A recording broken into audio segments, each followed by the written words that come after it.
cheating there, Joe. Come on, man. Whoa. I guess that means no interview, huh? No interview. No comment.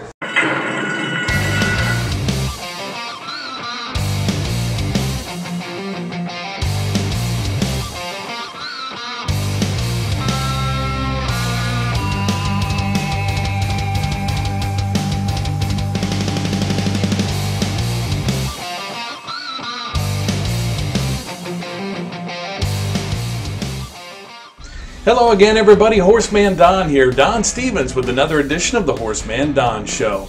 Well, we're coming up on week number 19 of our thoroughbred season here at Delta Downs. 18 weeks are done, and I came out on a Tuesday, as I always do, to talk to the horsemen on the backside, getting the horses ready for this week's activity. And on this episode of the show, we're going to check in with some trainers and talk about the equipment they use, from blinkers to bits to front wraps and all the things they use to get the horses to perform their best in a race and why they make the change of equipment sometimes. I also talked to quarter horse jockey Donnell Blake. He's here now getting set for the quarter horse season, which comes up in April. He's ridden a few thoroughbreds in his time as well, and he's going to tell you what he's up to nowadays. And I talked to part of the gate crew here at Delta Downs, Rashawn. I promised him a Christmas present a couple of months ago, and well, I just gave it to him today, and he really enjoyed it. We'll find out how he liked that. All that and more coming up on this episode of the Horseman Don Show, so let's get started.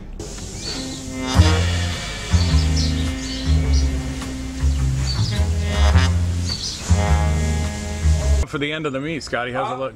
It looks good. You know, I got a bunch in this week, so you know we can win a couple, 2 or 3. And purses are right, huh? all the purses are real good. Yeah. Real good. So, Hey, I was asking trainers about equipment. Tell me your advice on like putting blinkers on and off, how you decide to do that. it just kind of depends on the horse, whether you want to move him forward. You know, you might want to put blinkers on him, and if you want to, get him where he relaxed, maybe take blinkers off of him. Give them a little more speed. Right. You know, put blinkers on for speed. You take them off, you have a horse that needs to relax a little bit. Relax, right. So. Are you a big user of blinkers? Some trainers do and some don't. Some horses run with them, some don't. Just depends, huh? Yeah, it just depends on the. Yeah. Got anything in this week? 13. 13. Holy cow. So you're going for it, huh? Yeah. Money's right, so we got put them in. Got anything in those stakes at the end? Yes, I have one in the 3-year-old filly stake and one in the boy stake. Okay, well, good luck the rest of the way. All right, thank you. Thanks.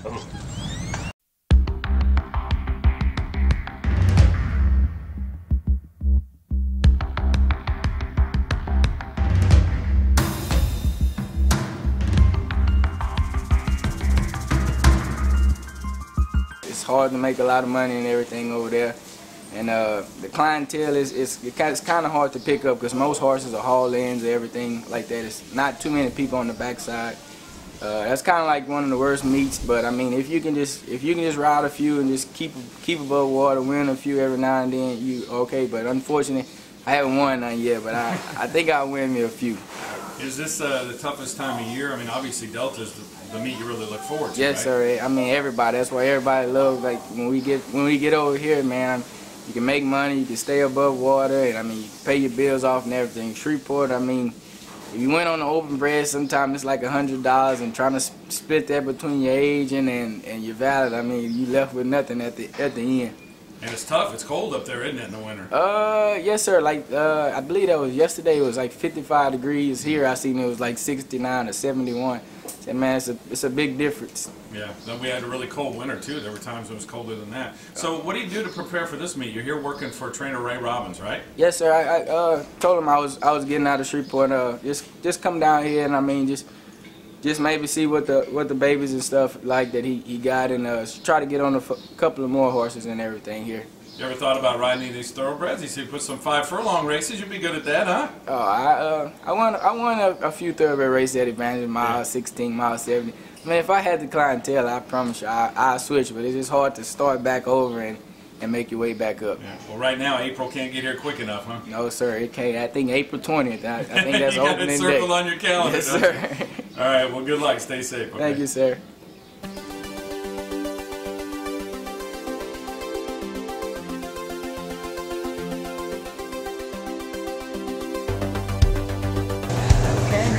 On eggs? You like that? Yeah, I like it. Melted up good?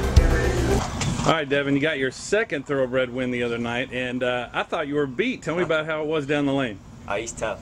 He's tough. He let that horse get by half a side, and I switched sticks and hit him left-handed, and he went on. Oh, what was the name of that horse again? Riley's Delight. Riley's Delight. Now, you worked with him before? Yes, sir. I've been getting on him since. Actually, Mr. Terry was the first man to give me a job when I got over here, so I've been on him for the last 4 or 5 months, however long we've been here. Now, that was a 5-furlong race. He showed speed, but when he was headed in the upper stretch, what did you think? Oh, I knew he'd run on. I didn't know how much he'd fight, but he wasn't going to quit. What about being down at the rail? Was he intimidated? He was kind of in tight a little bit. No, that's my favorite spot. Oh, really? That's what I was taught. Get on top of the rail. Get on top of the rail? Yes, sir. Why is that? Does that make the horse run harder? Shorter way around the track. Oh, yeah. They save a lot of ground, huh? Yes, sir.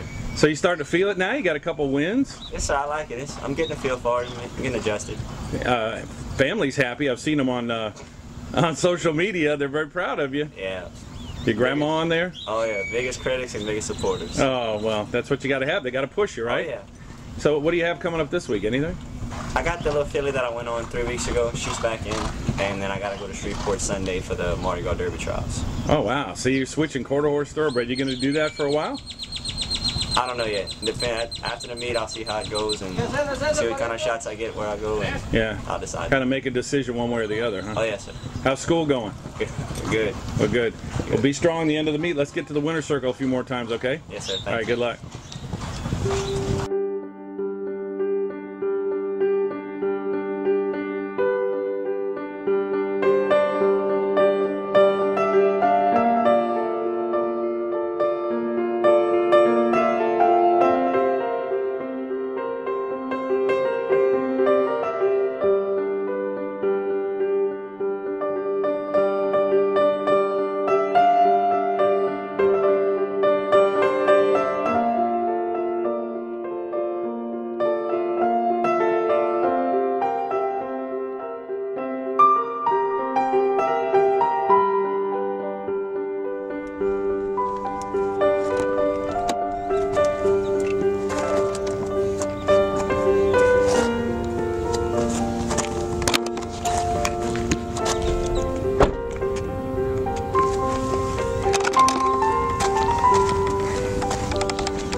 Where's Rashawn? I got him a present.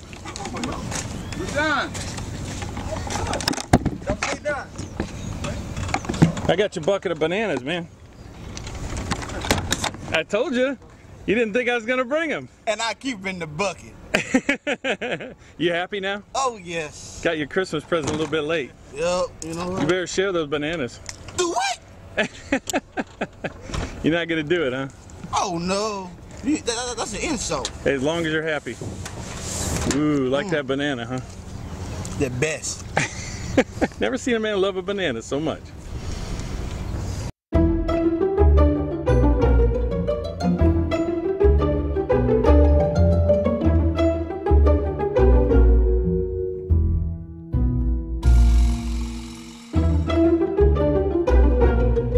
All right, Beverly, you had a nice big win last week with Ellerby. It was my best bet, so thank you. Ooh, thank you. Appreciate it. Nice to do one for us. How'd you get that horse ready for you? And of course, Juan rode him, right? Oh, yeah. He liked that horse, did real good with him, and hopefully, since he got claimed, we can get us another one to replace him. Just rotate the barn, right? Rotate, keep fresh horses, and keep the horses happy. Well, that's good. I was going to ask you guys, trainers, today, talk a little bit about equipment, how you decide what to use, like the bet on a horse or the blinkers or front wraps. Tell us how that decision is made.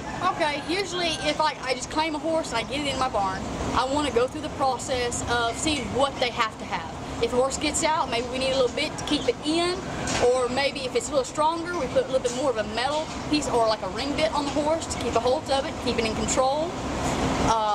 Blinkers, if they look around a little bit, we might try it, or if we need them to focus. Blinkers will really help the horse focus on what's down the racetrack and what's ahead of them. Front wraps, we normally won't use a lot of front wraps unless they may be hit with their front, or the back foot might hit the front ankle or the front foot, or maybe we just want bumpers, so they can't hit or something to that extent. Now, what about from a handicapper's point of view? Which equipment change would be a positive, which would be a negative in your eyes? Blinkers on and off is definitely a big deal because you make your horse have more speed out of the starting gates, or maybe take some of it away out of the gates. Front wraps or back wraps in that extent can keep a horse from running down, which means they can, when they hit the ground, they can rub some of the hair off the back of their ankles, which is painful. So if you eliminate that, maybe the horse won't stop during the race, which can be a big issue. Yeah, and of course a bit on a horse, the public really doesn't know about that. That's just something you change up. Yes, I mean, for me, it's safety issues. What kind of control do we have on the horse with like a simple D-bit, which is just common snaffle bit for the normal average rider, or a ring bit, which is the snaffle bit with the ring, and it can have spoons on the side so the bit cannot pull through the mouth to help with steering and control the speed. And does that help that you're a former jockey, that you know how these things work better because you've been in the saddle? Well, that, and I was raised on the racetrack, and I've done anything from grooming to ponying to whatever it has to be done. I mean, when you're raised in the business, it does help. But from the rider's point of view, yes, when you have the proper equipment in the horse's mouth to control what you're going to do, how you're going to do it, it does make a difference in the race. Well, that's fantastic. Thanks for the information. Good luck the rest of the season. Thank you so much. Well, it's time to take a break here on the HorseManDon Show. And if you like this video and all the videos we put up on the HorseManDon Show, please hit the like button below, leave a comment, and of course subscribe to the channel. That means a lot to us. We're approaching almost 1,000 subscribers here on our YouTube channel, and we'd like to reach that goal soon, and we thank you for your support. Hey, when you come out to the track here at Delta Downs, why not enjoy a great meal in the Lookout Restaurant? It's high atop the track, just past the finish line, with an open-air balcony, fantastic food. They're open race nights from 5 to 10 p.m. You will not be disappointed. Just take the west elevator to the top, go up to the Lookout. They've got a fantastic bar. Christy, the bartender, will make you any drink you want, and the food is to die for. The Lookout Restaurant, open every race night, 5 to 10, right here at Delta Downs. Also, we'd like to tell you that this show is brought to you by the Chalkbuster. My good friend Mike Barker up in Ohio makes the Chalkbuster picks every day for simulcast tracks from coast to coast. He's been really hot lately, and it's just $5 for the Chalkbuster picks. You can get those selections at brisnet.com and twinspires.com. So why not check out the Chalkbuster today while you're watching simulcast. Sit tight, we'll be right back, and we're going to leave you with the up-to-date jockey and trainer standings. Carl Broberg on top of the trainer standings, with Diego Sainz leading the jockey standings. With only 3 weeks remaining here at Delta Downs, we advise you to come out Wednesday through Saturday, first post at 5:40. Be there. Good luck to all.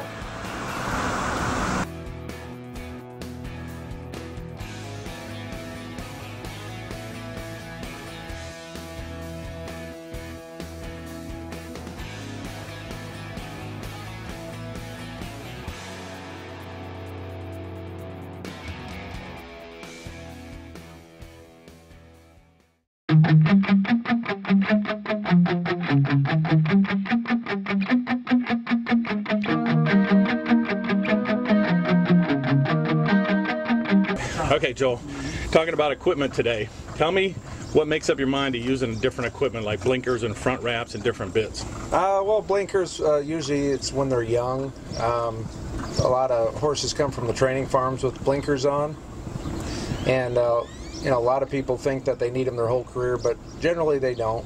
Once they get settled into the new place where they're going, I try to take them off, and then sometimes you have to put them back on after they run a race or two and they lug in or lug out, and so you adjust the equipment to the horse's behavior. Yeah. What about the different bits you use in their mouths? Is that just the personality of the horse and how much control they need? Yeah. What I found down here is that the turns are tight, so I usually just use a regular D bit in the afternoon, and usually a ring bit in the morning. And but the turns are sharper here, so we tend to use a ring bit more often. Yeah. What about front wraps, and what signals can a handicapper take by what they see and changes a trainer makes? I think that's a little overrated. Some people just put front wraps on to if a horse hits or runs down, and sometimes they'll slip in the friction from the sand. They'll rub their heels, so they most of the time just use front wraps for protection more than anything. Well, that's some good information. What do you have coming up this week? Pretty light week. We're kind of gearing up for the last weekend with the big purse increase, so I've only got 2 or 3 this week, but we're geared up for the last weekend of the meet. Well, good luck and finish the season strong. Thanks, Don.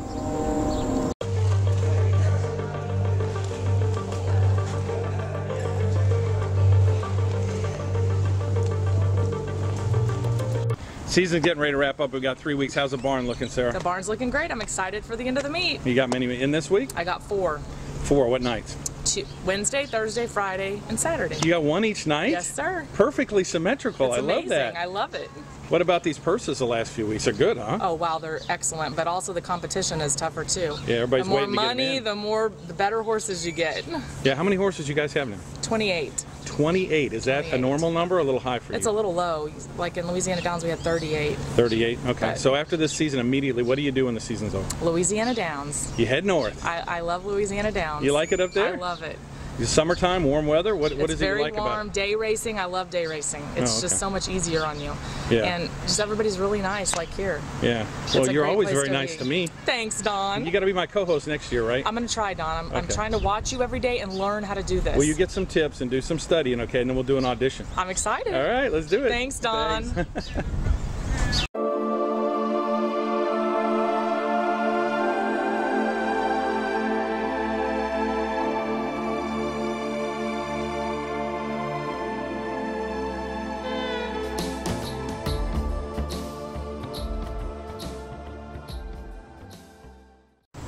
It's a very individualistic kind of decision, you know. You see things in the mornings, a lot of rider input, a lot of gallop people input, you know, usually is what kind of lends me to make those kind of decisions, you know. And I'm not a blinker person. I try to steer away as much as I can, but there's several horses that need it and throughout their career, and as they gain confidence and things like that with the racing, you can change and do other things. But you know, every horse is just individual. Now, why is it you like stay away from blinkers? You're the first one I've talked to that said that.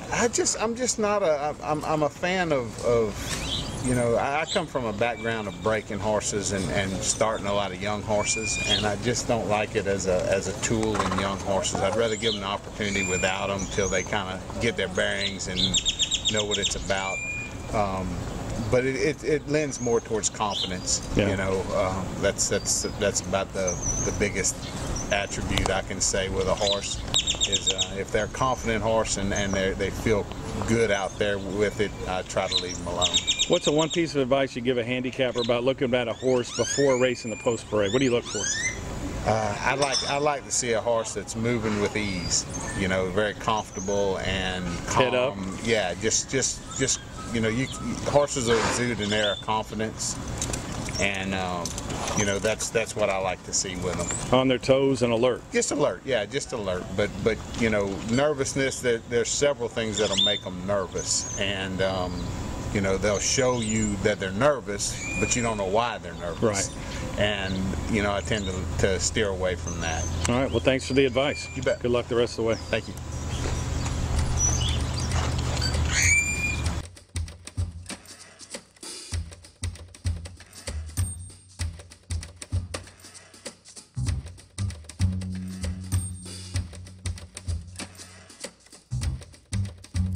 Here, talk to me for a second. I've been talking to trainers let me make sure I get this. This is a different camera. It's a great camera, but I have to learn how to focus with it. What's he doing? Joey, he's flipping me off. I'm talking to trainers to try to educate the public a little bit about equipment, like when you use blinkers, different bits, or front wraps on a horse. Talk about what makes those decisions for Don, you. you're going to have to do this differently. Come on, tell me I what. can't move, Joey. I just take a picture. You're fine, go ahead.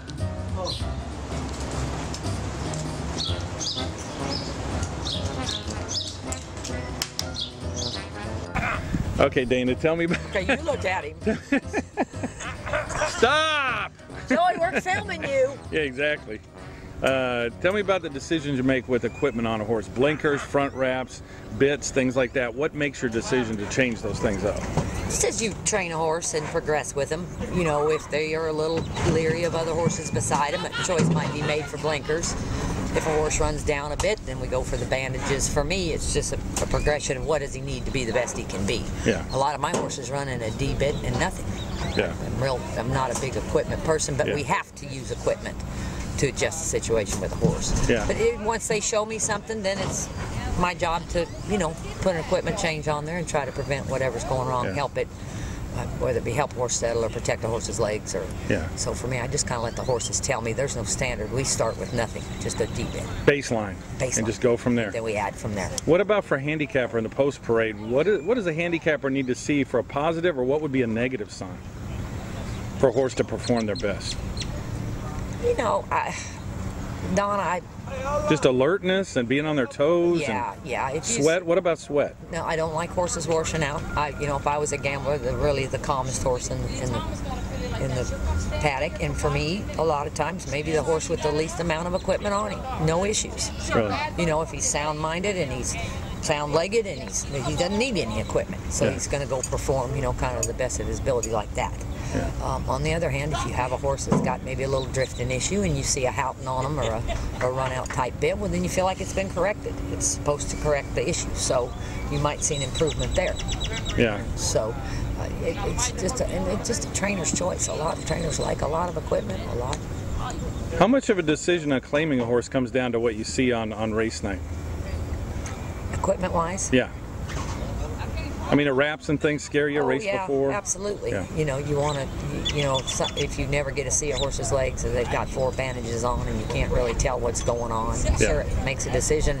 Once again, if he runs in full cut blinkers and a run-out bit, he's got some type of an issue there, whether it be mental training, injury that makes him, do it. So sure, I factor all that in. If you've got tongue-tie figure 8, you might be looking at a horse that displaces or has a breathing issue, has had a throat surgery. So all that plays into, once again, for me, I want to claim a horse that doesn't really have much on him. Yeah. I get 2 things going on there. I get, if there is an issue, maybe I can help fix it. If he needs a little adjustment in his equipment. On the other hand, maybe he has no issues at all, and we're good to go here with this one. So yeah. I like it. Less is more for me. Well, that's good information. I appreciate it. Good luck the rest of the season. Thanks, Don.